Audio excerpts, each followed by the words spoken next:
The aroma of sizzling bacon and freshly brewed coffee filled the air as Jessica skillfully balanced 3 heavy ceramic mugs on her tray, her fingers accustomed to the heat after 2 years working at Rosie's Diner, a modest establishment in the heart of the city. At 20 years old, she had become one of the quickest waitresses around, though this wasn't exactly the life she'd once dreamed for herself. Table 7, cappuccino with extra cinnamon, her co-worker Megan called out from behind the counter. Jess straightened her rumpled apron and ran a hand through her unruly brown hair that insisted on slipping out of its makeshift bun. The motion made her mind drift to a distant memory.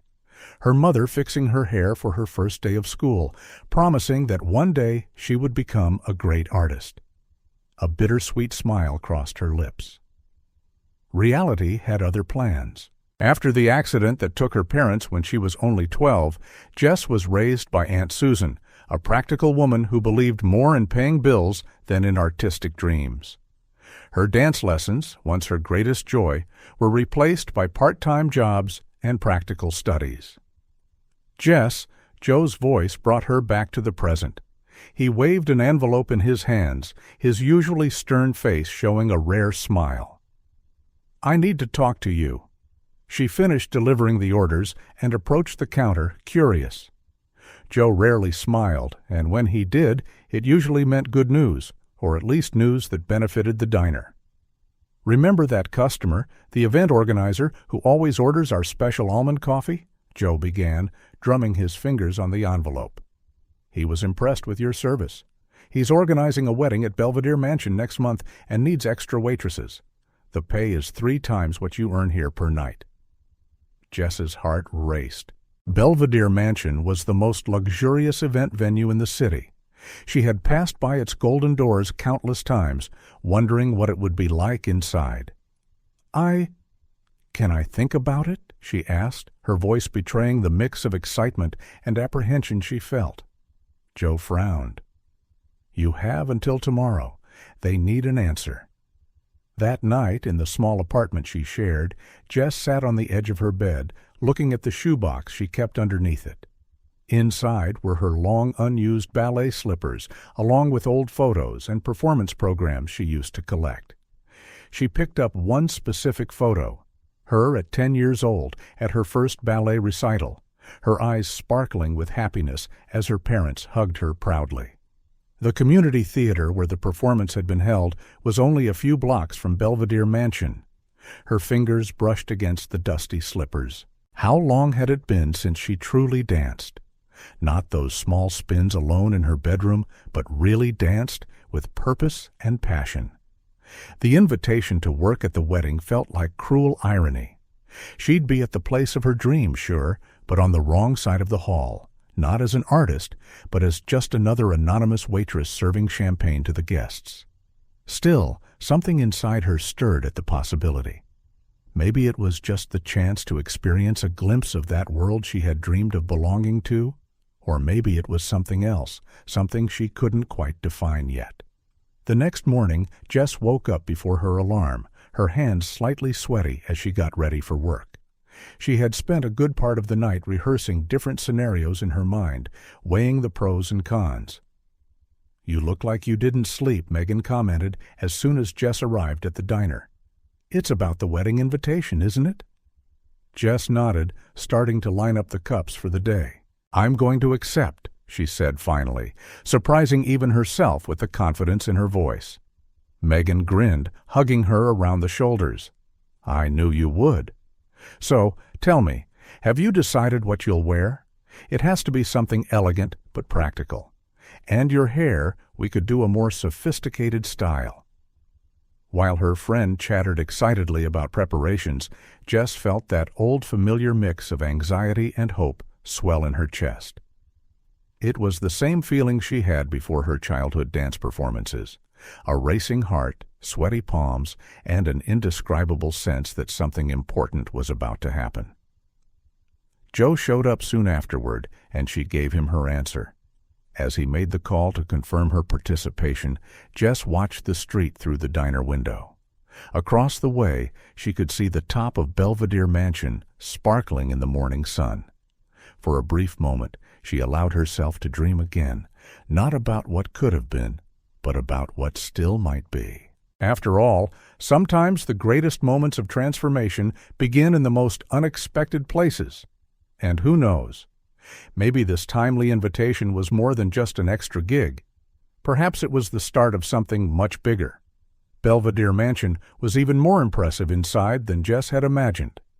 Standing at the staff entrance in the back, she tried to steady her breathing as she took in every detail around her. The vaulted ceiling, with its meticulously restored frescoes, seemed to touch the sky. Crystal chandeliers cascaded from above like waterfalls frozen in time, their thousands of facets shining under the golden afternoon light. All servers, attention please, the authoritative voice of Ms. Albright, the event coordinator, cut through her daydreams. The cocktail hour will start in exactly 45 minutes. Remember, discretion, elegance, and efficiency are our watchwords. Jess adjusted the black and white uniform they had provided, much more elegant than her usual diner apron. Olivia had helped alter the skirt the night before, and her hair was neatly pulled back into a low bun, thanks to her friend's knack for hairpins from long shifts at the hospital. The main hall was a testament to opulence, with walls dressed in damask silk wallpaper and gilded frames around mirrors that seemed to multiply the space infinitely. Round tables seating 10 each were arranged in a perfect circular pattern around a central dance floor, their pristine white tablecloths draping precisely to the polished marble floor. The floral arrangements were genuine, living sculptures, white orchids and champagne-hued roses intertwined in compositions that probably cost more than her monthly salary. The perfume of the flowers mingled with the sandalwood aroma from the strategically placed candles. "Miss Carter," Ms. Albright called out, checking her clipboard. "You'll be in charge of Section 3, near the grand piano. Start serving champagne as soon as the first guests arrive." Jess nodded, memorizing her station. The black Steinway piano sat on a small, raised platform where an orchestra would play later. Her fingers tingled at the memory of past music lessons, another luxury that had vanished after the accident. The first guests started arriving punctually at 6. Women in designer gowns that cost more than an average car, and men in custom-tailored tuxedos moved around the hall like characters from a period film. Jess wove among them like an efficient shadow, offering flutes of crisp champagne with a grace she owed to her years of ballet practice. It was during one of these rounds that the incident occurred. She was serving a new tray of drinks when a guest's sudden movement caused the tray to wobble. For one terrible moment, time seemed to slow as she watched the glasses begin to tilt. "Watch out!" A male voice rang out beside her, and firm hands appeared from nowhere, stabilizing the tray before catastrophe struck. Only a few drops of champagne splashed onto the marble floor. "Thank you," Jess whispered, looking up at her rescuer.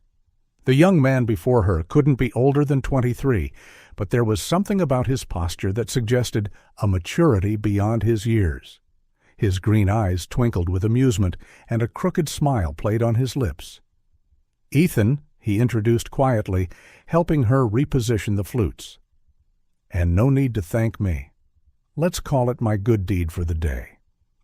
There was something refreshingly unpretentious in his demeanor, something that stood out in the artificially refined atmosphere all around them. His tuxedo, though clearly expensive, seemed to make him slightly uneasy, as if he'd prefer jeans and a t-shirt. "Jess," she replied, regaining her professional composure, "if you'll excuse me, I need to—" Right, he said, smiling as he stepped aside. "But maybe we can pick this up later? I promise not to cause any more near disasters." She should have said no. It was against every rule to mingle with the guests, but there was something in that smile, something that made her heart beat faster in a way she hadn't felt in a long time. "Maybe," she answered mysteriously, before moving away to continue her work. Over the following 2 hours, Jess found herself searching for Ethan among the crowd. She saw him chatting in small groups, always looking slightly out of place amid the affected laughter and talk of yachts and summer homes. At one point, their eyes met across the room, and he pulled a comical face, imitating a more pompous guest, making her stifle a laugh.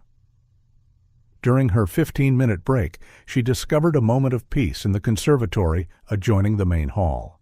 The place was an architectural marvel, featuring glass walls and Art Nouveau iron supports. Ferns and orchids hung from the ceiling in elaborate arrangements, providing an oasis of calm amid the party's bustle. "So, this is where you're hiding." Ethan's voice startled her, but not unpleasantly. He was carrying 2 glasses of water with lemon. "I thought you might be thirsty."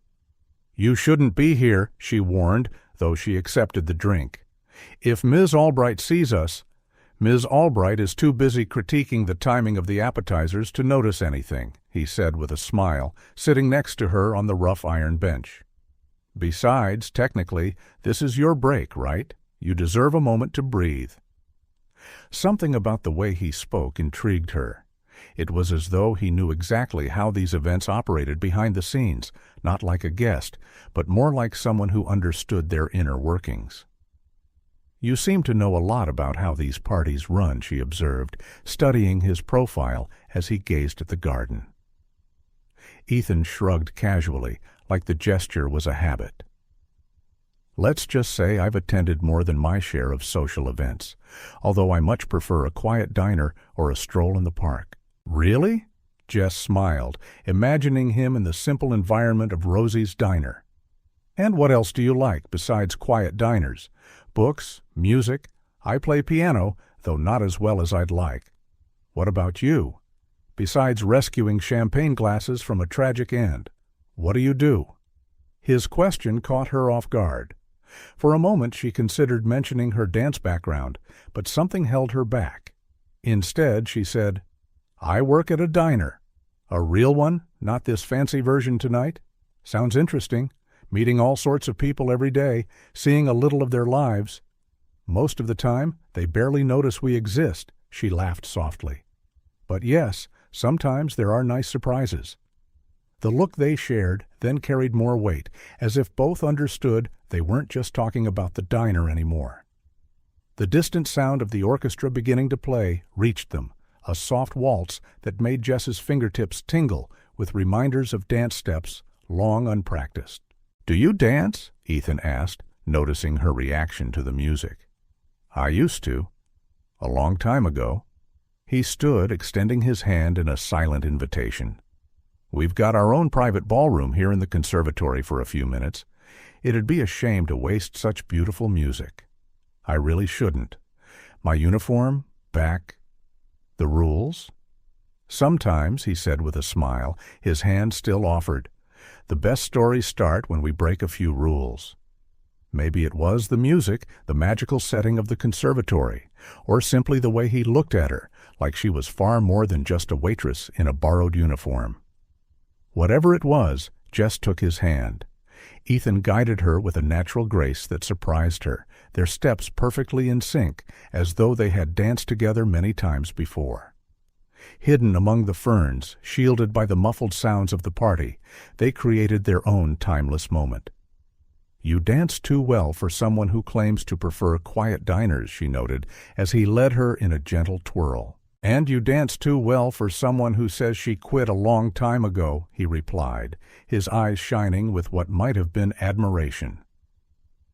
The music reached its end, and so did the enchantment of that moment. Jess knew she had to return to her duties, to the role assigned to her for that evening. But something had changed. A door she thought was closed had opened a crack. "I have to go," she said softly, slipping from his arms. "I know." Ethan pulled a business card from his jacket pocket, hesitated, then handed it to her. "But maybe we can continue this dance somewhere else, another day?" Jess glanced at the card.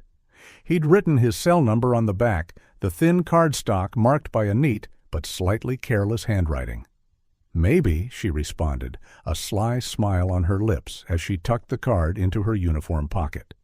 Snatching a napkin from the nearest tray, she scribbled her own number. "In case you need someone else to save more champagne glasses." The rest of the evening drifted by like a hazy dream. Jess went through her tasks mechanically, her body moving with practiced efficiency, while her thoughts stayed with those few minutes in the conservatory. Occasionally, she caught glimpses of Ethan among the guests. He always smiled whenever their eyes met, as though sharing a secret treasure. She saw him one last time as the celebration ended. He was leaving through the main lobby with a group of guests, but he turned to look toward the staff area, as if he knew she'd be there. Their eyes met one final time across the now mostly empty hall, and he made a small gesture with his hand, not a goodbye wave, but a silent promise that this wouldn't be the last time they saw each other. While she helped with the final cleanup, Jess touched the card in her pocket, feeling the smooth edges of the quality paper beneath her fingers. The conservatory was dark now, the ferns casting intricate shadows in the moonlight, streaming through the glass panels. But she could still hear the music in her head, could still feel the warmth of Ethan's hand in hers, guiding her through a dance that seemed to have lasted both a moment and an eternity. Ms. Albright gathered the staff for a final debrief, praising the impeccable service. Jess barely heard the compliments. Her mind was busy weaving possibilities, envisioning future scenarios that, until a few hours ago, had seemed impossible. "You're different," Megan said when they met at the staff exit. Her friend had worked in another section of the hall during the party and hadn't seen what had happened in the conservatory. "There's something in your eyes." "Did you meet someone?" Jess merely smiled, slinging her bag over her shoulder as they headed to the bus stop. The night was pleasantly mild, with the gentle breeze carrying the fragrance of flowers from the mansion's garden. "Maybe," she answered, using that same word that had become a sort of lucky charm throughout the evening. "Or maybe I just rediscovered something I thought I'd lost." Megan studied her for a moment, then smiled and linked her arm through Jess's. "Whatever it is, it did you good. Your eyes are shining like they used to when you talked about dancing." The comment struck Jess in an unexpected way. It was true. For the first time in ages, she felt that old spark of possibility, that sense that the world wasn't just an endless sequence of identical days. Her phone buzzed in her pocket, and her heart leapt when she saw a message from an unknown number. "I really enjoyed dancing with you tonight. How about meeting for coffee? I know a great place, maybe not as glamorous as tonight's venue." Jess smiled at her phone screen, feeling her cheeks warm as she typed her reply. "I know an even better diner, but you'll have to trust me." The reply came almost instantly. "I always trust the coffee expert. Tomorrow at 3 p.m.? "Maybe," she typed, then deleted it, laughing at her own hesitation. "Yes," she finally wrote. "Tomorrow, 3 p.m. Megan watched the message exchange with a knowing grin, but kept her questions to herself. Instead, she started softly humming the same waltz Jess had danced with Ethan in the conservatory. The bus ride home had never felt so short. The city lights flew past the window like falling stars, and Jess allowed herself, for the first time in a long while, to daydream not about the past, like she usually did, but about the future, one that suddenly seemed full of unexplored possibilities. When she got home, she found Olivia still awake, studying for her residency exam at their small kitchen table. Her roommate looked up from her books, ready to ask about the evening, but something in Jess's expression made her pause. "You seem different," Olivia noted, closing her anatomy textbook. "Something special happened at the wedding?" Jess slipped off her shoes, feeling the immediate relief in her tired feet, and sat at the table with her friend. "I met someone," she said simply, her hand instinctively touching the pocket where Ethan's card rested. "Someone interesting?" Olivia asked, pushing her half-finished mug of coffee toward Jess. "Very," Jess replied, taking the coffee. "He's different. I can't exactly explain how, but it's like you've known him for a long time?" Olivia offered a sympathetic smile on her tired face. "Yes, exactly," Jess agreed, surprised at how precisely Olivia had described it. "We're going to meet tomorrow for coffee, at Rosie's Diner." "Yes, seems fitting, doesn't it? Starting where it all began, in a way." Olivia nodded, and then her face grew a bit serious. Just be careful, okay? Not necessarily with him, but with your own expectations. Sometimes people aren't who we think they are. Jess knew Olivia was only trying to protect her. After years living together, Olivia understood her vulnerabilities, her deepest fears. I know, she said softly, but I think this time it might be worth the risk. Later, lying in bed, Jess replayed the evening's events in her mind. The near disaster with the champagne, Ethan's crooked smile, their hidden dance in the conservatory. Every moment seemed surrounded by a sort of magic, as though it came straight from the pages of a modern fairy tale. Her phone buzzed one last time that night. Good night, my conservatory dancer. Dream of waltzes and secret gardens. See you tomorrow. E. Jess smiled at the screen, her fingers hovering over the keyboard for a moment before she replied.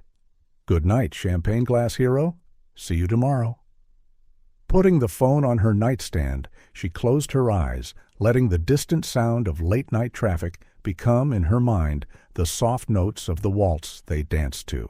Tomorrow would bring whatever it would bring, but for now, she would let herself live in this moment, in that space between dreams and reality, where anything felt possible.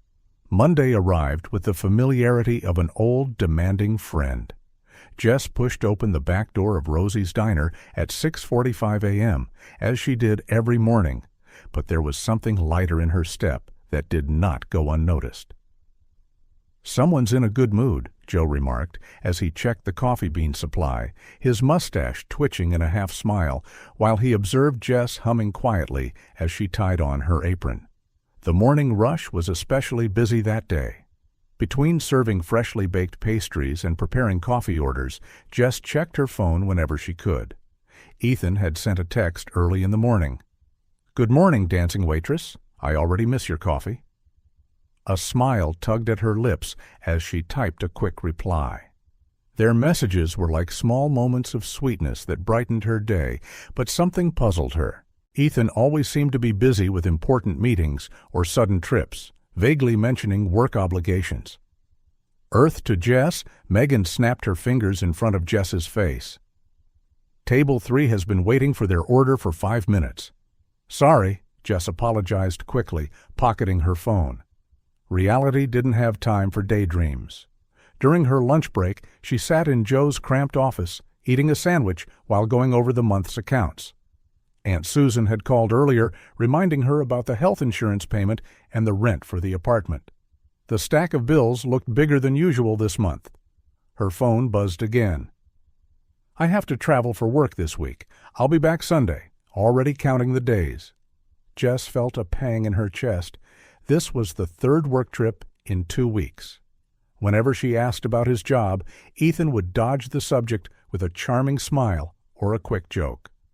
Another trip, she texted back, trying to keep a light tone. You must be really busy. Just too much work. I promise I'll make it up to you when I get back. Coffee on Sunday? The rest of the afternoon passed in a blur of coffee orders, wiping tables, and occasional texts from Ethan. Every time her phone vibrated, Jess felt that familiar twinge in her stomach, mixed with a growing restlessness. Why was he so vague about his life? That night at their apartment, Olivia found Jess sitting on the small balcony, staring out over the city. Want to talk about it? Her friend asked, offering a cup of tea. It's Ethan, Jess sighed. There's something odd about him. He's always so secretive about his work, his life. Sometimes I feel like I only know part of him. Olivia blew on her tea before answering. Maybe he has his reasons. You guys haven't known each other very long, Jess. Not everyone opens up easily. I know, but Jess paused, searching for the right words. It's as though he lives in 2 different worlds. The Ethan I know is sweet, funny, present. But there's this other side of him, this life he never talks about. Does it change how you feel about him? No. Yes. I'm not sure, Jess admitted. It changes everything and nothing at the same time. I wish I could trust him completely, you know? Her phone buzzed with a new text. Thinking of you. How your eyes shine when you smile. How I wish I could be there right now. Jess looked out at the city again. The lights of the buildings glowed like earthbound stars, some more distant and unreachable than others. Somewhere out there, Ethan was living his mysterious life, a life of which she only knew bits and pieces. Her own life was a collection of responsibilities. The diner, bills to pay, supporting Aunt Susan who had sacrificed so much to raise her. There was no room for uncertainty or secrets. Sometimes, she murmured, recalling his words in the conservatory, the best stories start when we break a few rules. With a long sigh, she typed her reply. Sunday is fine, but before that, we need to talk. For real this time. His response took a few minutes. I know, I have a lot to explain, and I promise I'll tell you everything. No more mysteries. Jess looked at Olivia, who was still patiently waiting by her side. Do you think I'm being paranoid? I think you're being cautious, Olivia said. And that's not necessarily a bad thing. But I also think sometimes we need to give people a chance to surprise us. The rest of the week was an exercise in patience and self-control. There were bills to pay, work shifts to cover, and real life to face. But for the first time in a while, Jess felt that maybe, just maybe, it was worth taking a risk. And if it didn't work out, well, at least she danced her waltz in the conservatory. Sometimes a truly magical moment was worth more than a lifetime of predictable certainties. Central Park was an oasis of tranquility in the heart of the city on a particularly pleasant Sunday morning. Jess strolled along its tree-shaded paths, watching how the sunlight filtered through the branches of century-old trees, creating dancing patterns on the paved ground. Ethan waited for her near the central fountain, wearing jeans and a simple shirt, an outfit that made him blend in perfectly with the families and couples enjoying the park. When he saw her, his face lit up with that trademark smile that made her heart skip a beat. You look lovely, he said, kissing her softly. Jess wore a simple floral dress chosen after hours of deliberation with Olivia. Ready for our walk? They started strolling side by side, their arms occasionally brushing in a shy dance of closeness. Ethan seemed different today. There was a tension underlying his usual warmth, a seriousness behind his smile. So he began as they passed a group of children feeding ducks. How was your week? Jess told him about her days at the diner, a particularly demanding customer whom Megan managed to please with her infinite patience, the new recipes Joe was trying out. It was easy talking to Ethan. It had always been easy since that first evening in the conservatory. And you? She asked, noticing how distracted he seemed. How was your trip? Ethan stopped walking, his gaze fixed on a faraway point. Actually, Jess, we need to talk about that. About me? About who I really am. Her heart seemed to skip a beat. What do you mean? He guided her to a nearby bench, partly hidden by a weeping willow. It was a quiet spot, private enough for a serious conversation, yet still in view of other park visitors. Remember when we met at the wedding? He began, his hands fidgeting with a fallen leaf. You assumed I was just another guest. And I never corrected you. Jess felt a chill in her stomach. Ethan, what's going on? He took a deep breath, like he was summoning courage. My full name is Ethan Sterling.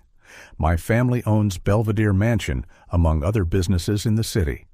In fact, we own a good part of the city's historic buildings. The world seemed to stand still for a moment. Jess felt like all the air had been sucked out of her lungs. Sterling. The name was everywhere, on buildings, in newspaper headlines, in whispered conversations about the real power brokers in town. You're a Sterling? She managed to whisper, her voice barely audible. I am, he confirmed, finally meeting her eyes. But that doesn't change who I am, Jess. The guy who danced with you in the conservatory, who loves breakfast at 3 p.m. and prefers jazz to classical music. That's me. The real me. Why didn't you tell me sooner? Her question came out more hurt than she intended. Ethan ran a hand through his hair, a nervous gesture she recognized. Because for the first time in a long while, someone saw me just as Ethan. Not as the sterling heir, not as the rebellious son who refuses to follow his father's plans. Just me. Jess tried to process everything. The mysterious trips, the urgent calls, the way he always dodged questions about his job. It was all making sense now. That night at the wedding, she began slowly. "You weren't really there as a guest, were you?" "It was my cousin's wedding," he admitted. "I was supposed to be at the main table, networking with investors and politicians. Instead, I spent the most special night of my life dancing in secret with a waitress in the conservatory." There was so much affection in his voice when he said that Jess felt tears forming in her eyes.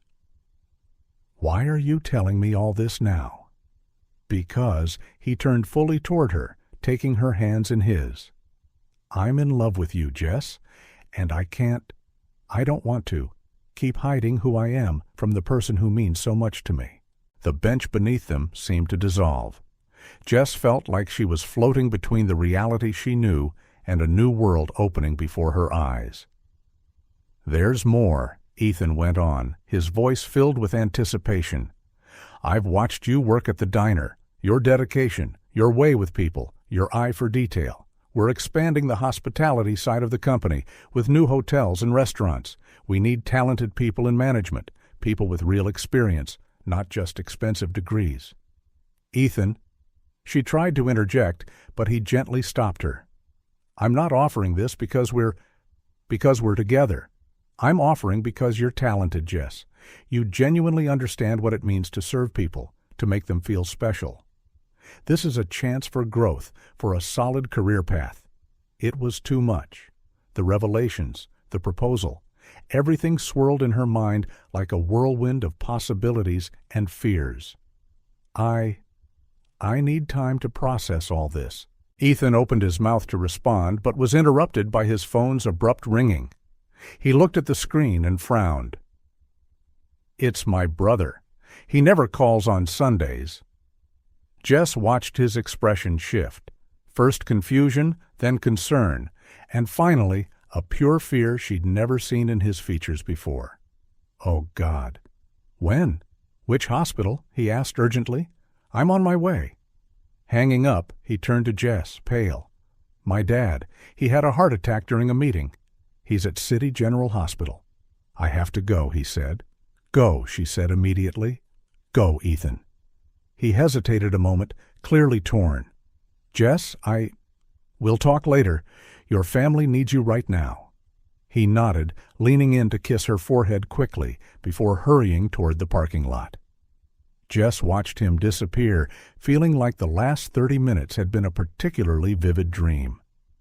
City General Hospital was an imposing structure of glass and steel located in the most upscale area of the city. Ethan charged through the main lobby like a whirlwind, hardly noticing the staff's looks of recognition. In the VIP section of the cardiac wing, he found his family gathered. His mother, Catherine Sterling, sat stiffly in an armchair, twisting a silk handkerchief in her hands as though her life depended on it. His older brother, Christopher, paced back and forth, talking on the phone in hushed tones. His sister, Jennifer, stood by their mother, holding her hand silently. "Where is he? How is he?" Ethan asked, unable to hide the panic in his voice. "In surgery," Christopher replied, hanging up his phone. "It was a massive heart attack. The doctors are doing everything they can." But the next 2 hours were an eternity compressed into minutes. The Sterling family, used to controlling everything in their lives, was now at fate's mercy. Ethan alternated between restless sitting and pacing the corridors, his phone heavy in his pocket with unanswered messages from Jess. When the doctor finally appeared, his expression said everything before he even spoke. "Mrs. Sterling," he began, addressing the matriarch of the family, "we did everything within our power." His mother's stifled cry echoed through the hallway. Jennifer immediately embraced her, while Christopher closed his eyes, his hands forming tight fists. Ethan felt his legs give way, and he had to lean against the nearest wall. Richard Sterling, the patriarch who had built an empire, the father Ethan had challenged yet secretly wanted to impress, was dead. The hospital corridor erupted in a flurry of activity. Nurses offering water and sedatives, family lawyers appearing as if summoned, reporters already clustering at the hospital entrance. Amid the chaos, Ethan pulled out his phone and, with trembling fingers, typed a message to Jess. "He's gone. I don't know what to do." Back at Central Park, Jess still sat on the same bench, watching the sun begin to set. When she read his message, tears rolled down her cheeks, not just for Ethan's father, a man she'd never met, but for all the weight carried by those simple words. Ethan's world, which she had just discovered, was already shifting again, and neither of them knew what would come next. The coffee in her cup grew cold as Jess stared at her phone for what felt like the 1,000th time. Ethan's last text, "He's gone. I don't know what to do," remained there like an open wound, refusing to heal. 3 days had passed since their meeting in the park, 3 days that felt like an eternity. "You should eat something," Megan insisted, sliding a croissant toward her. It was before the diner opened, the sun barely up, and the two of them were sitting at the counter, preparing for another workday. Jess picked up the croissant automatically, but couldn't bring herself to take a bite. "I just wish I knew if he's okay," she muttered, more to herself than to Megan. On the other side of town, in the sleek offices of Sterling Holdings, Ethan slumped in a leather armchair, his tie loosened, and dark circles under his eyes revealing sleepless nights. In front of him, a stack of documents awaited his attention. "We need your signature on these contracts by the end of the day," his brother Christopher declared, entering with more papers. "And there's a board meeting in half an hour." Ethan glanced at his silent phone on the desk. Dozens of unread messages from Jess flashed on the screen, each one a tiny stab to his heart. "How's Mom?" he asked, buying a few more seconds before diving into the next urgent matter. "As you'd expect," Christopher replied, his voice softening slightly. "Jennifer's with her." "The funeral arrangements?" Ethan closed his eyes for a moment. The funeral? Tomorrow. They'd have to face that ceremony, the empty condolences from people who barely knew his father, the press hungry for photos of a grieving family. 2 days earlier, the 30th floor boardroom was full. Board members, lawyers, executives, all eyes fixed on Ethan as he tried to absorb the torrent of information being thrown at him. "The transition must be smooth," someone said. "The market can't see any sign of weakness. The ongoing projects can't stop," added another, "especially the revitalization of the historic district." Ethan stared at the empty seat at the head of the table, his father's seat, and felt the weight of generations of expectations on his shoulders. Richard Sterling had built an empire from nothing. What would his rebellious son do with that legacy? Back in the present, Jess was mechanically serving coffee at Rosie's diner, hiding the turmoil in her mind behind each routine gesture. The revelation of Ethan's true identity still echoed in her thoughts. "More coffee, miss?" she asked a regular customer, only too late realizing the cup was still half full. "Is everything all right, dear?" the elderly woman asked, noticing her distraction. "You look so down today." Jess forced a smile. How could she explain that she'd fallen for a man who turned out to be one of the city's most powerful heirs, that he'd offered her an opportunity that could change her life, only to vanish completely soon after? That evening in her apartment, she found herself watching old news clips about the Sterling family. There was Ethan, younger, at a ribbon-cutting ceremony alongside his father. His features were softer, but he already wore that slight discomfort with formalities she'd noticed at the wedding. "Still no word?" Olivia asked, entering the room after her hospital shift. Jess shook her head. "I know he's going through a lot, but it wouldn't take more than a minute to send a text," Olivia finished, sitting beside her friend. In the Sterling offices, Ethan finally found a moment of solitude. It was late, and even the most dedicated employees had gone home. He picked up his phone, opening Jess's messages. "I'm sorry for the silence. I wish I could explain." He deleted the text before sending. How could he explain that he was suffocating under the weight of new responsibilities, that each time he thought of calling her, a new crisis demanded his attention? A flash of memory seized him, his father, years ago, sitting in this very office. "One day, all this will be yours, Ethan," Richard Sterling had said, gesturing at the city lights framed by the office windows. "It's not just a business. It's a legacy, a responsibility to the city, to the people who depend on us." 13-year-old Ethan gazed in fascination at the skyline below. "But what if I want something different, Dad?" Richard smiled, a smile Ethan now recognized held both pride and concern. "Sometimes, son, it's not about what we want, but what we must do." Jess looked at her phone one last time before bed. No new messages. Outside her window, she could see the top of Sterling Tower glowing against the night sky. Was Ethan there, thinking about her the way she thought about him? The next morning, Rosie's Diner bustled with activity. Joe had launched a new breakfast menu, and customers lined up to try it. Between greeting clients, Jess barely had time to check her phone. Almost. "You can't keep going like this," Megan said during their break. "You're torturing yourself." "I know," Jess sighed, "but I can't stop thinking about his proposal. Working at Sterling Holdings would be an incredible chance." "Even if he vanished on you afterward?" Megan asked gently.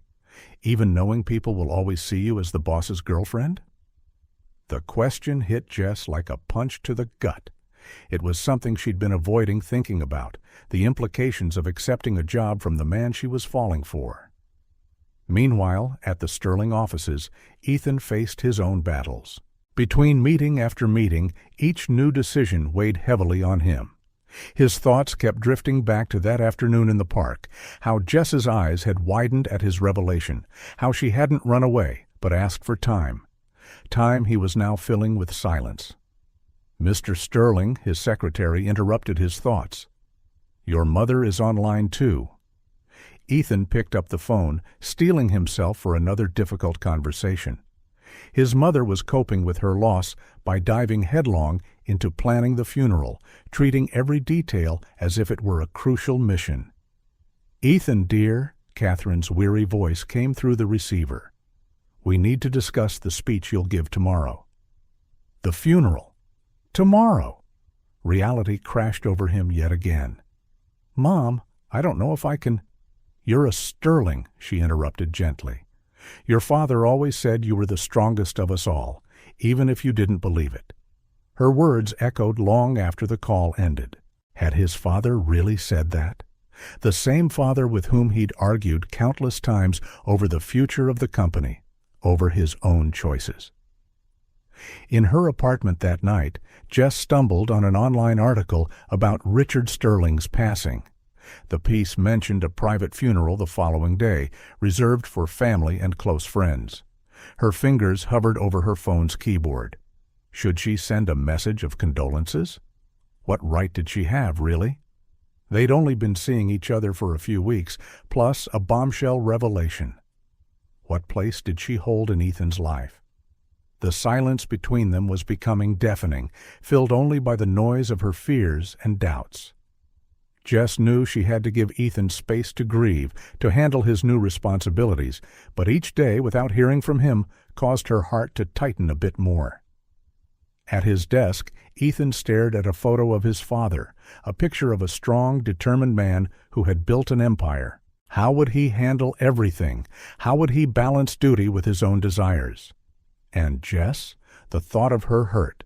It hurt because he knew he was hurting her with his silence, and because she represented everything he wanted for himself. Simplicity, honesty, the freedom to just be himself. The sun began setting over the city, painting the sky pink and gold.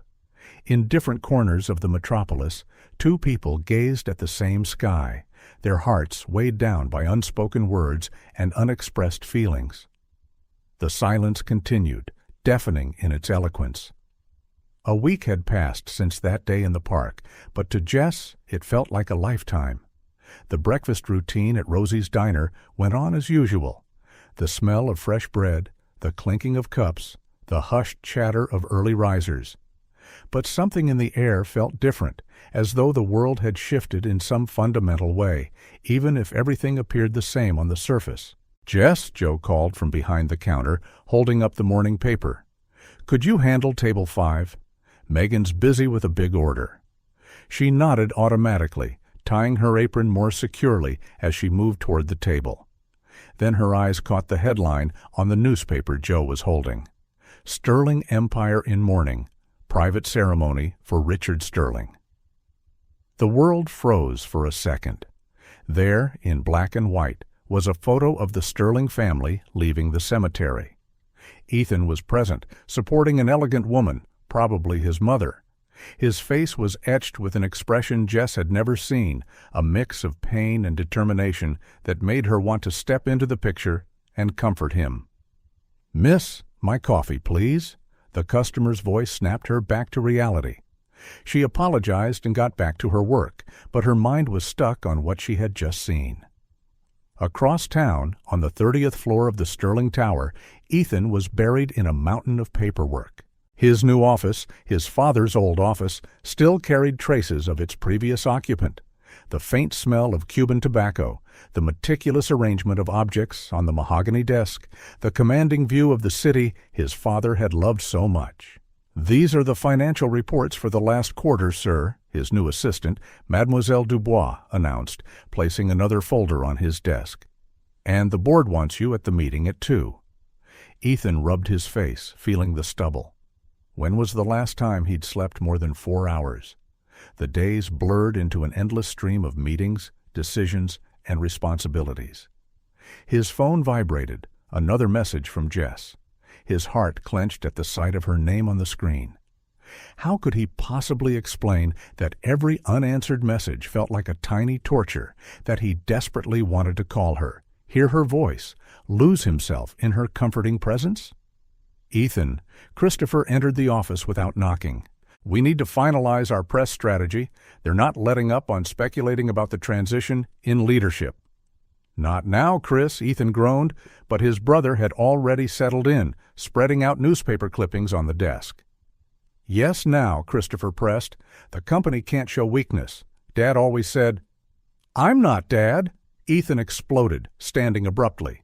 The stunned silence that followed was crushing. Christopher studied him for a moment, his expression softening. "No, you're not, and nobody expects you to be. But you are a Sterling, and now more than ever, we need to stand together." His brother's words echoed in Ethan's head long after he left. Together. That's what his father had always preached. Family above all else. The legacy above individual desires. But where did Jess fit in this? At Rosie's Diner, the afternoon dragged slowly. Jess absently wiped an already spotless table, eyes wandering through the large window. Across the street, Sterling Tower rose against the blue sky, imposing and unreachable.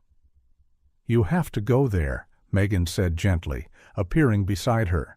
"This uncertainty is killing you." "And say what?" Jess asked, her voice weary from sleepless nights. "Sorry for your loss. Why haven't you answered my messages? Do you still want me to work for you?" "How about starting with the truth?" Megan suggested. "That you're worried about him, that you understand he's going through a tough time, but that you're hurting too, because of his silence." Jess gazed again at the skyscraper. How many times in the past week had she imagined Ethan up there, juggling responsibilities she could barely fathom? The man who danced with her in a hidden conservatory felt so distant now, like a character from a dream she'd just woken from. The decision formed in her mind before she fully realized it. After her shift, she took a quick shower, put on her most formal outfit, a simple navy blue dress, and headed for Sterling Tower. The lobby was grand, all marble and glass, with a central fountain gently gurgling. Discreet but alert security guards monitored everyone passing through the metal detectors and electronic turnstiles. "May I help you?" asked the receptionist, her professional tone masking the quick, assessing glance she gave Jess's modest attire. "Yes, I need to see Ethan Sterling," she replied, surprised at how firm her own voice sounded. "Mr. Sterling is in a meeting. Do you have an appointment?" "No, but—" Jess hesitated. How could she explain she was the waitress he'd fallen for before she found out he was a billionaire heir? Jess? The familiar voice made her turn around. Jennifer Sterling, Ethan's sister, whom Jess recognized from the newspaper photos, stood there, looking at her with recognition. "Ethan told me about you," Jennifer said, approaching. "A lot. Come with me." Before the receptionist could protest, Jennifer was already guiding Jess through mirrored hallways. Inside the private elevator, Jennifer finally broke the silence. "He's not well, you know. Tries to act like he is, but Ethan has always been the most sensitive among us. He just hides it better." Jess simply nodded, unable to find the right words. The elevator stopped on the 30th floor, and Jennifer led her through a maze of offices toward a quieter area. "Mademoiselle Dubois," Jennifer addressed the assistant sitting before an imposing door. "Please cancel my brother's next appointments." The assistant began to protest, but Jennifer was already opening the door. "Ethan, there's someone here who needs to speak with you." Ethan stood by the window, his silhouette outlined against the late afternoon sky. When he turned and saw Jess, all the fatigue and tension drained from his face, replaced by something else. Relief. Jennifer quietly closed the door behind them, leaving them alone. For a moment, neither spoke. The office felt too small to contain the weight of all that had gone unspoken between them. "Jess, Ethan began, but she cut him off. "It didn't have to be like this," she said, her voice trembling slightly. "I would have understood. I would have given you all the space you needed. But this silence—" "I know," he replied, stepping closer. "There's no excuse." Every day that passed, it got harder to respond, to explain. "I've been drowning in responsibilities I never asked for, trying to be someone I'm not."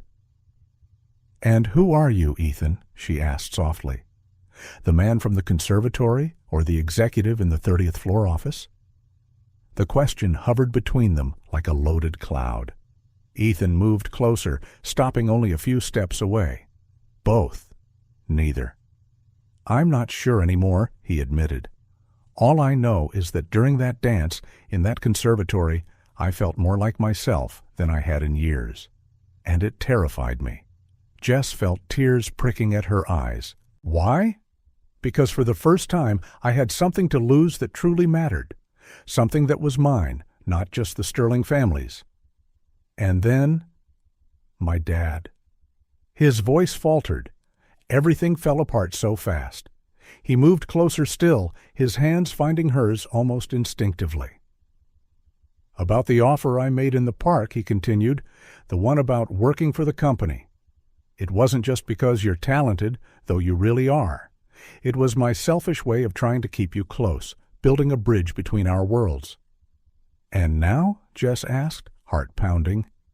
Now Ethan's smile was tinged with sadness. "Now I realize how unfair that was of me. You deserve to make that choice for yourself, not for me. You deserve to build your own career, your own path." Jess looked down at their intertwined hands, then out at the city through the massive window. Far below, she could see Rosie's diner, tiny but welcoming. "You know what hurt me the most," she finally said, "not discovering who you really were. Not even the silence this week. It was thinking that maybe what happened in the conservatory meant more to me than it did to you." "Jess," Ethan said, cradling her face in his hands and lifting her gaze to his. "That night, that dance, was the most genuine moment of my life.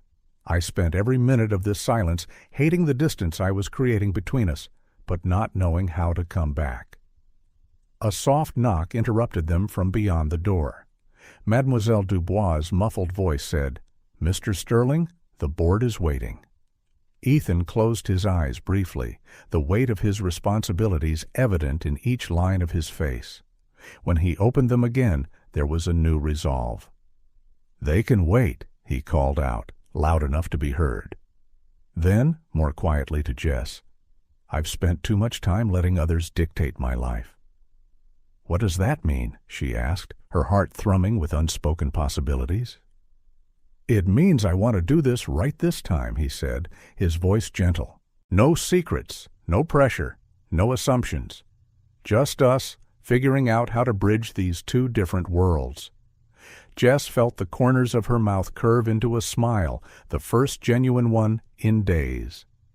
"And how do we do that?" "How about we start with some coffee?" he suggested, a familiar twinkle returning to his eyes. "I know a great diner with the best waitress in town, though she might be busy considering other career opportunities." "Actually," Jess said, her grin widening, "she's still deciding. Some decisions shouldn't be made with a broken heart." Ethan pulled her closer, resting his forehead against hers. "How about now? Is your heart still broken?" "No," she whispered, "but it'll take time to trust again." "Time is all I want to give you," he replied softly. "That and the promise never to disappear again, no matter how scared or overwhelmed I feel." Outside the office, the city kept up its frantic pace. In some boardroom nearby, an impatient group of directors waited for their new leader. Down at Rosie's diner, customers came and went, oblivious to the drama unfolding high above. But in that moment, in that 30th floor office, two seemingly incompatible worlds began to find common ground. It wouldn't be easy, nothing worthwhile ever is. But perhaps the love that began with a secret dance in a conservatory was strong enough to build bridges over any chasm. The ballroom at the hotel was packed for the annual Sterling charity event. Jess fidgeted with the black dress Jennifer had loaned her, feeling like an actress in a role she wasn't prepared for. All around her, the city's elite circulated with a confidence she couldn't help but envy. "You okay?" Ethan whispered, his hand finding hers under the table. He looked perfectly at home in his tux, though Jess knew he would have preferred a more casual outfit. "Sure," she fibbed, eyeing a group of elegantly dressed women staring and whispering about her. "Just trying to remember which fork is the salad one." Ethan smiled, but concern lingered in his eyes. Over the past few weeks, he had tried to help her navigate this new world, but each social function felt like a different test for which Jess never felt fully prepared. "Ethan, darling," called a melodic voice. A stunning woman in a red gown approached the table, her high heels clicking on the marble floor. "It's been forever." "Tiffany," Ethan acknowledged, his posture tensing almost imperceptibly. "Didn't know you were back in town?" "London got boring," she said with a casual shrug, her blue eyes finally turning to Jess. "And you must be the waitress, right? How adorable." The way she said adorable felt like a velvet-gloved slap. Ethan tightened his grip on Jess's hand beneath the table. "Jess is my girlfriend," he said firmly, "and she's doing incredible work in the hospitality restructuring at our company."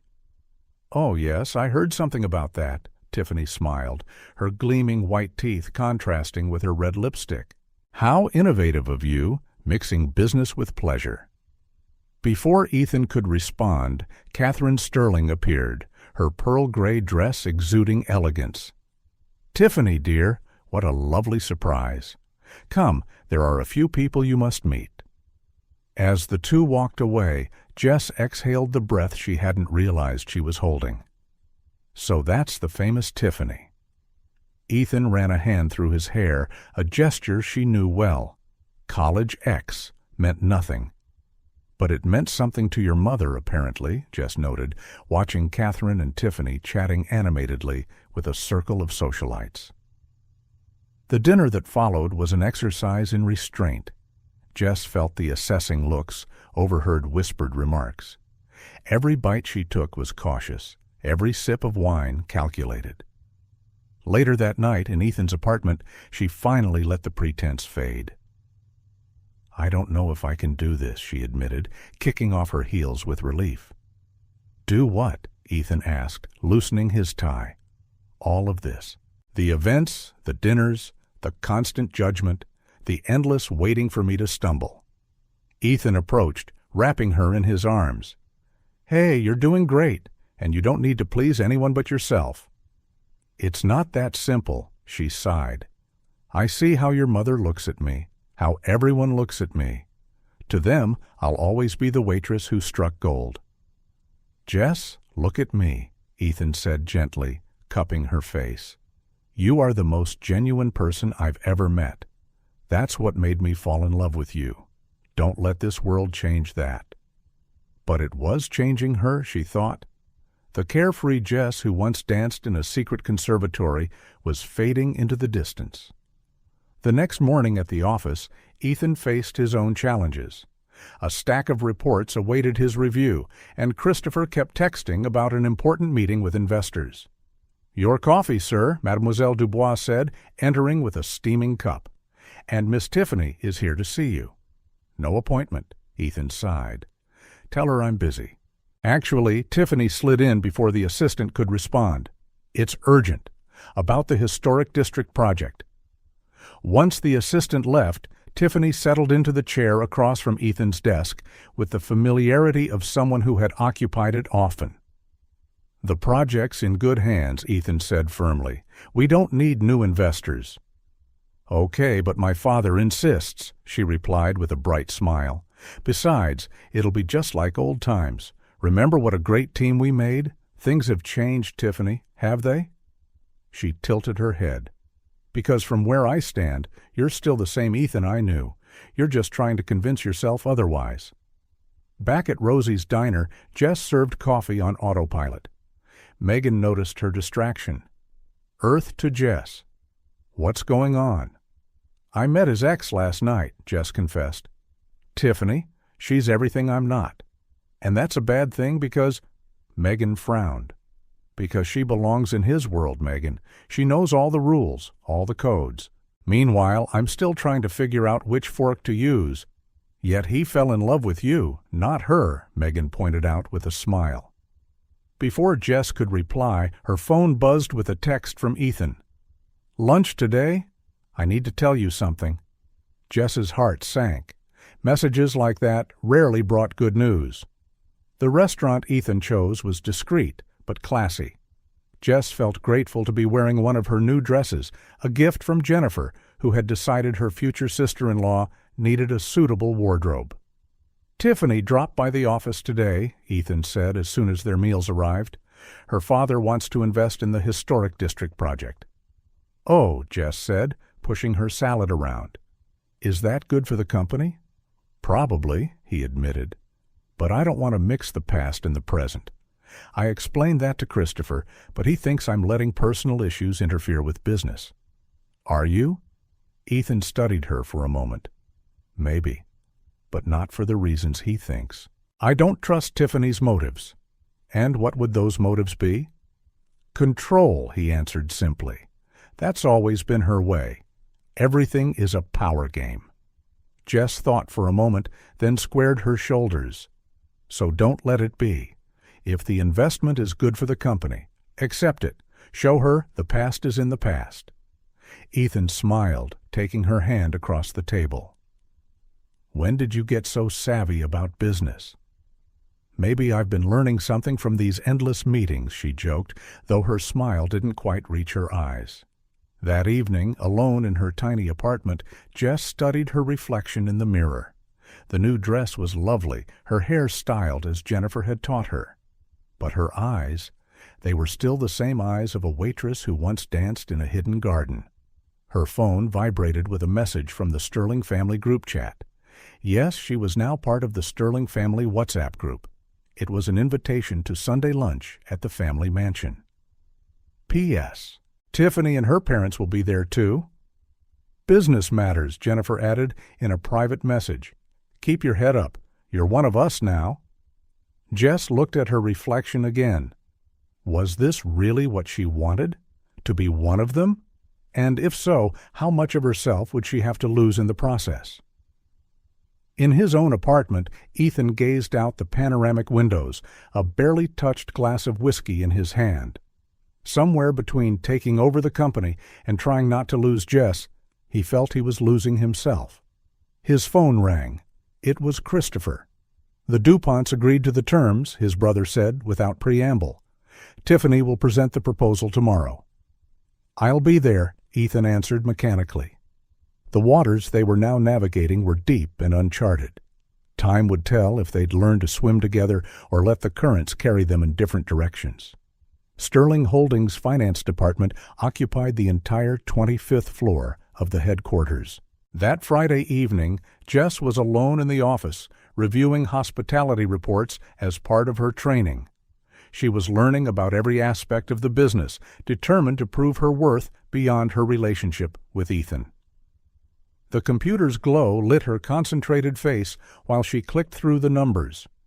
Her background at the diner hadn't prepared her for corporate finance, but she had a keen eye for detail, honed by years of balancing registers and inventory at Rosie's. That was when she noticed something odd. The cost sheets for the Historic District Revitalization Project showed subtle discrepancies, numbers that didn't add up, transfers to unfamiliar companies. At a glance, it looked like corporate red tape, but the more she dug, the more the inconsistency stood out. Still here? Christopher's voice startled her. Ethan's older brother stood at the door, his commanding presence as imposing as ever under the harsh fluorescent lights. The brother's resemblance was clearer, the same green eyes, the same strong build. But where Ethan radiated warmth, Christopher exuded a calculating coolness. "Just finishing some analysis," she said hastily, closing the files on her computer. Christopher smiled, but it didn't reach his eyes. Dedicated. Now I see why Ethan insisted on bringing you into the company. Once he was gone, Jess realized her hands were shaking. Something about Christopher's tone suggested a veiled threat she couldn't quite put her finger on. The silence in the empty office now felt oppressive. The next morning, as she ate breakfast at Ethan's apartment, Jess barely touched her food. Sunlight streamed in through the floor-to-ceiling windows, creating golden patterns on the glass table where her croissant lay untouched. "Is something wrong?" he asked, watching her over his cup of coffee. Jess hesitated. How could she tell him about her suspicions without sounding like she was stirring trouble? And what if she was wrong? This could destroy not only the company, but the entire family. "It's just work," she said vaguely, still getting used to it. Ethan nodded, though she could tell he wasn't convinced. Lately, there had been an invisible distance between them, built from half-truths and things left unsaid. The weight of secrets was starting to take its toll. The office was dimly lit by the fading evening light when the argument erupted. "You don't understand the pressure I'm under," Christopher shouted, his face red with rage. "Dad expects me to be perfect, never to slip up." Ethan watched his brother pace back and forth, a half-empty whiskey bottle on his desk. The smell of liquor mingled with the leather of the expensive furniture. "Chris, if you need help—" "I don't need your help," Christopher cut him off. "I need you to stop being the perfect son everyone loves while I carry the company on my back." Back then, Ethan blamed the outburst on stress and alcohol. Now those words took on a different meaning. In the present, Jess spent the weekend discreetly investigating. Each new discovery made her stomach sink. These weren't just discrepancies, they were clear signs of embezzlement, carefully obscured by a web of shell companies. In her small apartment, which she rarely used now but kept as a refuge, she spread printed documents across the kitchen table. Olivia found her that way upon arriving from a night shift. "Whoa, you look like you've seen a ghost," her friend remarked, setting her bag on the counter. "Sometimes," Jess replied without looking up, "it's better not to see certain things." Monday morning, Ethan had a board meeting. Jess watched him through the glass walls, noticing how tense he appeared as Christopher presented the quarterly figures. "Our results are outstanding," Christopher declared confidently. "The Historic District project is progressing on budget. Jess's heart tightened. She knew it was all a lie. Each of Christopher's words now carried new meaning, each gesture of confidence hiding an elaborate deception. After the meeting, Ethan found her in the building's cafe. It was almost empty at that time, just a few hurried executives grabbing coffee to go. "Something's off," he said bluntly. "The board's pushing for decisions that make no sense. It's like—" He trailed off, running a hand through his hair in frustration. "Ethan," Jess took a deep breath. "It was now or never. I need to show you something." In her office, she opened the files she'd compiled over the weekend. As each discrepancy was revealed, Ethan's face grew paler. Their coffees grew cold, forgotten on the desk. "This can't be real," he muttered, though his eyes suggested he already suspected the truth. "There's more," she added gently. "I traced the shell companies. They all lead to a holding in the Cayman Islands, registered 5 years ago." "Around the time Chris started drinking heavily," Ethan said, closing his eyes. "When he started talking about pressure and expectations." Memories flooded his mind. Christopher's office smelled of new leather and success. That day, a particularly thick file lay on his desk. "What do you mean by questionable?" Ethan had asked, watching his brother sign a stack of documents. "Just trust me," Christopher had responded without looking up. "Sometimes we have to make tough choices for the greater good of the company." "Chris, don't be naive, Ethan. The world isn't black and white like you think." The Sterling Mansion's library was dimly lit by a single lamp at the writing desk, where Richard Sterling read over documents with growing concern. "These reports don't add up," his father had said, frowning at the paperwork. "I'll take care of it, Dad," Christopher offered quickly. "You need to rest, and your blood pressure." Richard Sterling hesitated, then nodded wearily. "Where would we be without you, son?" "How much?" Ethan asked, his voice rough. "Millions," Jess answered quietly. "Over the years, he's diverted." "No," Ethan cut her off. "How long have you known about this?" "I found out on Friday," she admitted. "I wanted to be sure before—" "3 days," he said, getting up abruptly. "You kept this from me for 3 days?" "Ethan, I trusted you," he said, pain evident in his voice. "I brought you into the company, into the family." "That's why I had to be certain," she argued. "I couldn't just throw accusations around without proof. He's your brother." Ethan closed his eyes, tears forming. "What do I do? If this comes out, it'll destroy our family. It'll kill our mother." "We have to think carefully," Jess said gently, touching his arm. "Maybe there's a way to fix this internally and without—" The office door flew open. Christopher stood there, his face a mask of controlled anger. "So," he said in a dangerously soft voice, "the meddling waitress has finally shown her true colors." "Chris," Ethan said, instinctively placing himself between his brother and Jess. "We can talk about this." "Talk?" Christopher gave a hollow laugh. "About how I sacrificed everything to keep this company afloat while you played the rebel? How Dad pinned all his hopes on you while I had to settle for scraps of approval? That doesn't justify—" "Don't lecture me," Christopher roared. "You have no idea what it's like to carry this family legacy, and now you're letting this opportunist ruin everything we built." The tension in the office was palpable. Jess's heart pounded so hard she was sure the others could hear it.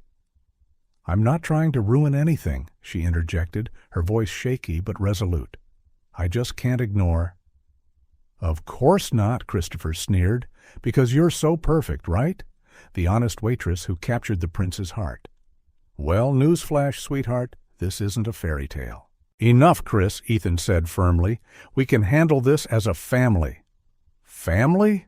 Christopher stepped closer, his gaze drilling into Jess. "She isn't family. Now I have to decide how to handle this inconvenience." The air thickened with implied threat.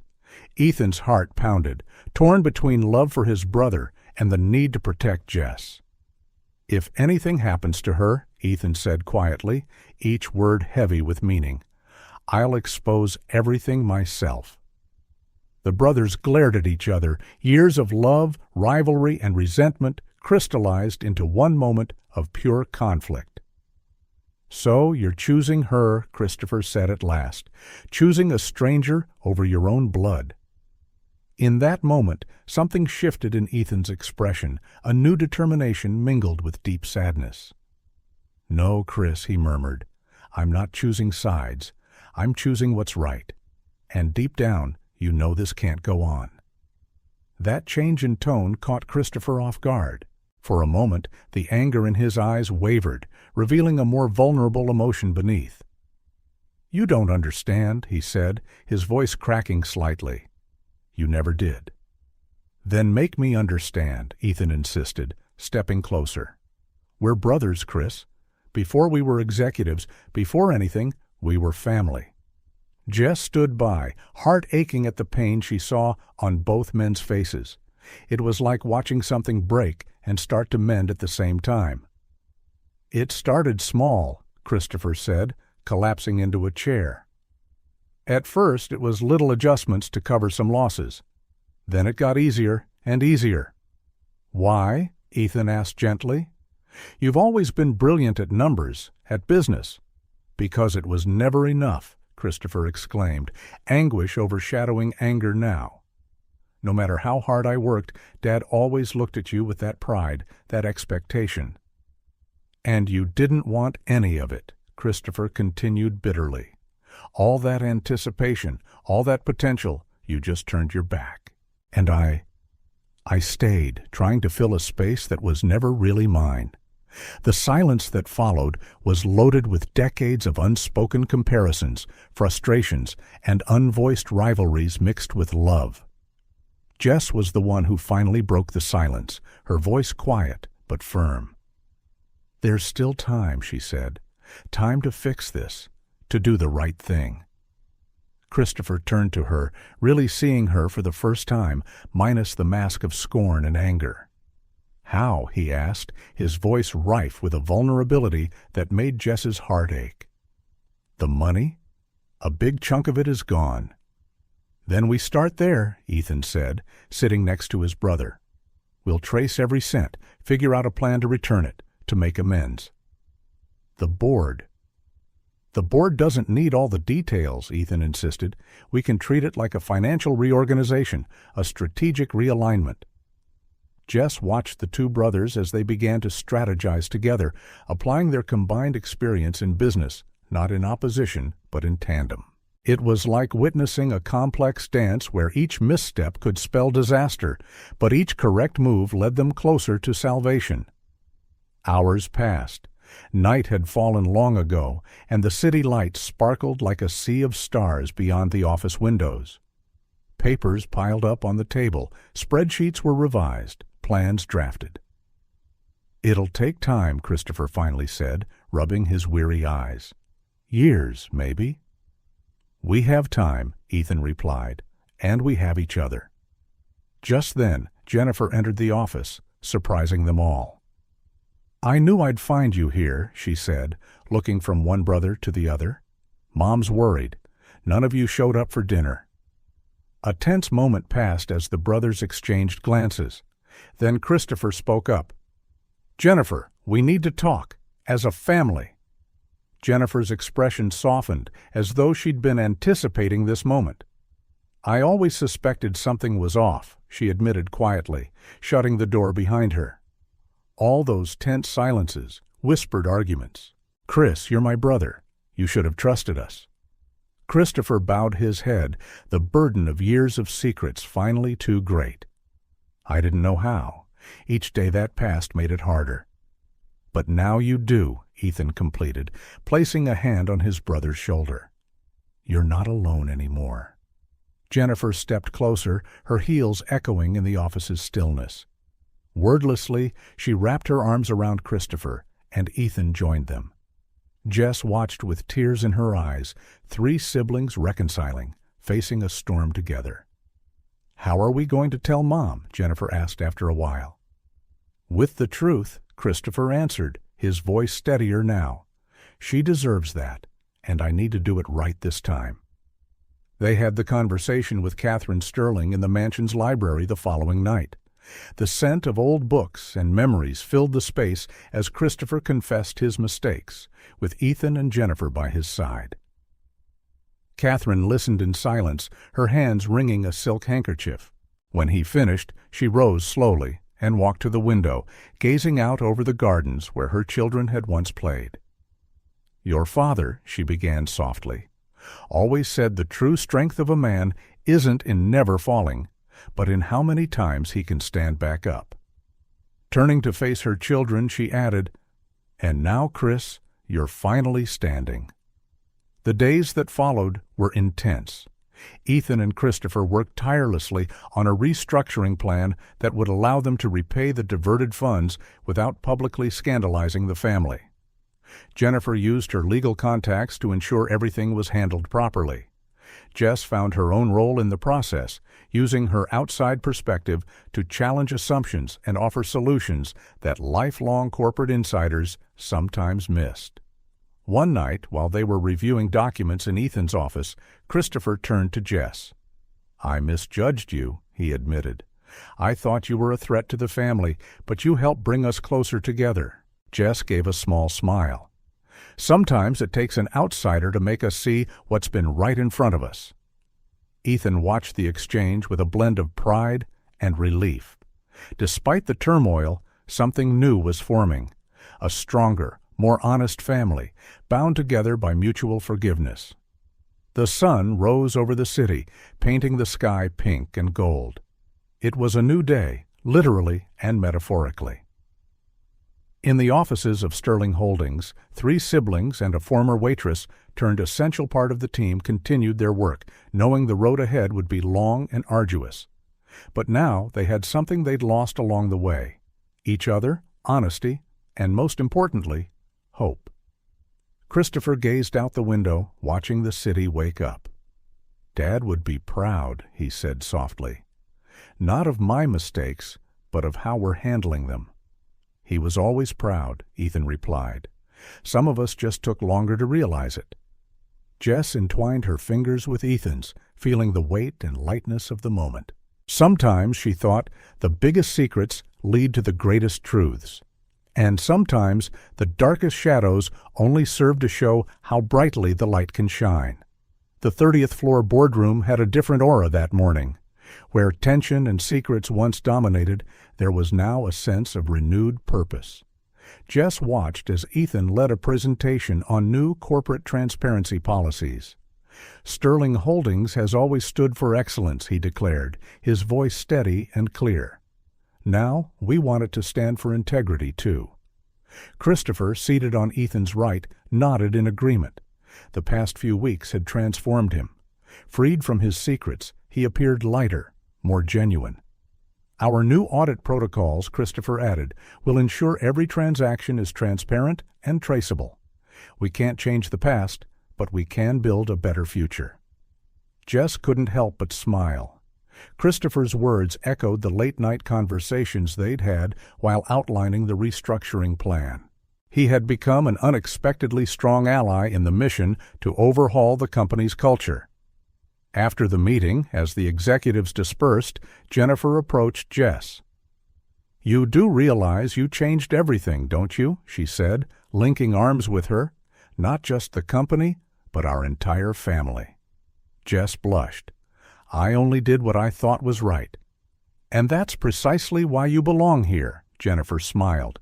"We needed that fresh perspective, someone who sees beyond the conventions of our world." Jennifer's comment touched on something Jess had come to realize in recent weeks. Her background at Rosie's Diner, once seeming like a disadvantage, had proven to be her greatest asset. She understood people in a way top business school graduates sometimes didn't. At lunchtime, Ethan found her in her office. "I have a surprise for you," he announced with a mischievous grin. "Ethan, we have that investor meeting in an hour," she began. "It can wait," he said, taking her hand. "Come with me." To her astonishment, he led her out of the building, across the street, and into Rosie's Diner. Joe greeted them with a conspiratorial smile. "Your table's ready," he said, ushering them to a private corner. "Our table," Jess said softly, recognizing where they'd first sat down together after the wedding event. "You planned this?"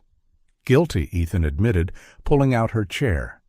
"I thought we deserved a moment to breathe and remember how it all started."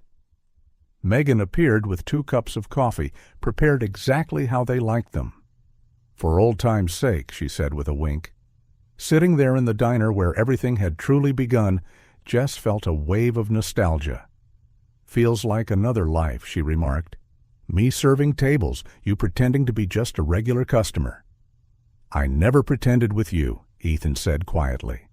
"Here was the one place I could really be myself. The familiar chatter of customers, the hum of the coffee machine, the smell of fresh bread, it all carried her back to a time that felt both distant and profoundly part of who she was." "Sometimes I miss it," she admitted. "The simplicity, you know." "We can have simplicity," Ethan reassured her, taking her hand across the table. "Even in the middle of all the complexity our lives have now. It's about remembering what really matters." After lunch, they decided to go for a short walk before returning to work. Their steps led them naturally to Central Park, where months ago Ethan had revealed his true identity. The park looked especially lovely that spring afternoon, trees swaying in a gentle breeze, and the sound of water splashing in the central fountain provided a soothing soundtrack. "Remember the last time we were here?" Ethan asked as they strolled. "How could I forget?" "It's when you turned my world upside down," she teased, though her tone was affectionate. They arrived at the same bench under the willow tree where they'd had that crucial conversation. Ethan stopped, turning to face her. "This place," he began, suddenly serious, "means so much to us. Here, I finally told you who I was. Here, our story really began, with all its twists and challenges." Jess felt her pulse quicken. There was an intensity in his eyes she recognized. "And now," he went on, letting go of her hand to reach into his pocket, "I want this to be the place where we start a new chapter." When he knelt, Jess felt time freeze. The ring in his hand was simple and elegant, not the flashy kind one might expect from a sterling, but something that perfectly reflected who they were together. "Jessica Carter," Ethan said, flashing that crooked smile that had first enchanted her in the conservatory. "You showed me that true wealth isn't about bank accounts or family names. You brought honesty, courage, and love not just into my life, but into my entire family. You make me want to be a better person every day." Tears welled in her eyes as he continued. "I'm not asking you to enter my world, because we've created a new one together, a better one. I'm asking you to keep building that world with me. Jess, will you marry me?" For a moment she just looked at him, this man who had upended her world and then helped her find her balance, the man who never asked her to change, only to be more genuinely herself. "Yes," she answered, her voice breaking with emotion. "Yes, of course." As he slid the ring onto her finger, she noticed a small inscription inside. Upon closer look, she recognized the words, "For my conservatory dancer." Applause startled them. Turning around, they saw the entire Sterling family emerging from behind the trees. Jennifer bouncing with excitement, Christopher smiling broadly, Catherine with tears in her eyes. And, to Jess's utter surprise, Olivia, Megan, and Joe were all there, too. "You planned all this," she accused Ethan, laughing. Guilty again, he chuckled. "But this time I had plenty of accomplices." "Once a Sterling, always a Sterling," Jennifer quipped, hugging Jess. "Welcome to the family, officially, although you've been part of it for a long time now." Christopher was next to approach, embracing her warmly in a way that would have been unthinkable just a few months before. "Thank you," he whispered, "for saving not just my brother, but all of us." As family and friends crowded around them with congratulations and hugs, Jess looked at Ethan, her fiancé.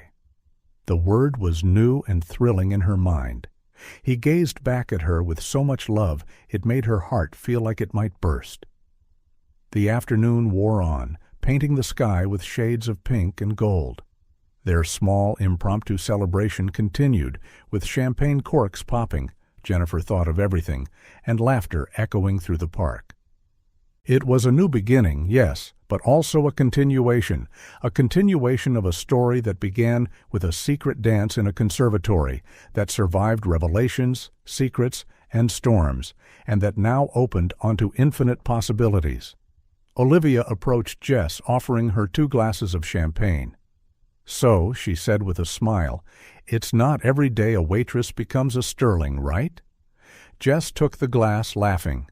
"No," she corrected, looking fondly at the blended group, the Sterling family mingling with her friends from the diner, everyone chatting and laughing together.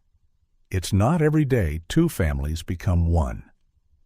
The sun dipped below the horizon of Central Park, its final rays reflecting off the new ring on her finger. Soon they'd have to return to reality, to meetings, obligations, and challenges. But for now, in this perfect moment, all that mattered was the love they'd built and the future that awaited them.